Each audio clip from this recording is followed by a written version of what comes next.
ההוצאה הזו של הזוהר יש לי גם בבית. הזוהר בערבית. התחלתי להגיד לך שזו הספרייה הראשונה שאני בא ואני לא רוצה לקחת אף ספר.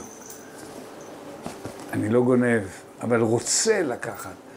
הזוהר אצלך במהדורה, אני מכיר, יש לי בדיוק אותם דפים דקים כאלה, כן, נכון? כן, יצא כן. במכון הקבלה. זה מהדורה אני מכיר את ה... 10 שנים יותר אפילו. כן.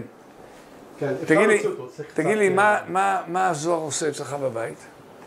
אני קורא בו. יש הרבה בזוהר ממה שקרוב אצלנו בדת, יש הרבה דברים שהם קרובים. תגיד לי, אז מה מצאת בזוהר, הימי ביניימי, בין אם נכתב על ידי רשב"י במאה השנייה לספירה ובין אם לא, מה מצאת בזוהר? תראה, יש הרבה, ספר הזוהר הוא נלקח מבחינה רוחנית, הוא נלקח מהפילוסופיה היוונית וגם מהתנ"ך.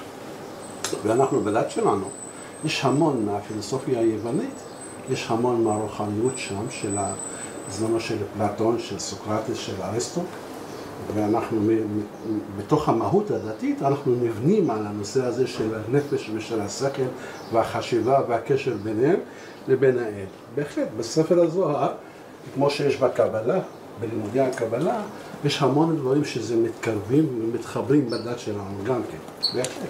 ובהרצאות שלך אתה משתמש בזוהר? לפעמים כן, לפעמים, תלוי.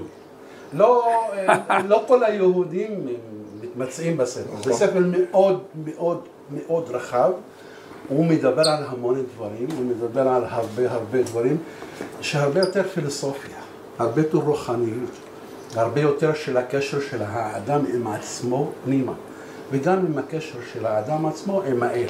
נכון. ומי שהוא רוחני ומבין בדת ומתקרב לדת, בהחלט הוא לוקח את הספר והוא... מה קורה כאשר וזיר, איש דת דרוזי, אנחנו נדבר עוד על הדת, מופיע לפני ישראלים, ואתה מרצה הרבה לפני ישראלים, והם אנשים שלא מכירים את זה, הם יודעים שיש, אבל לא, מעטים למדו באמת את ספר הזוהר. יש כאלה שמופתעים. בין זה שאתה בא ואתה מדבר על הדת שלך, על הדת, איך אומרים, על מסגרת הדתית, על המהות הבסיסית ביותר.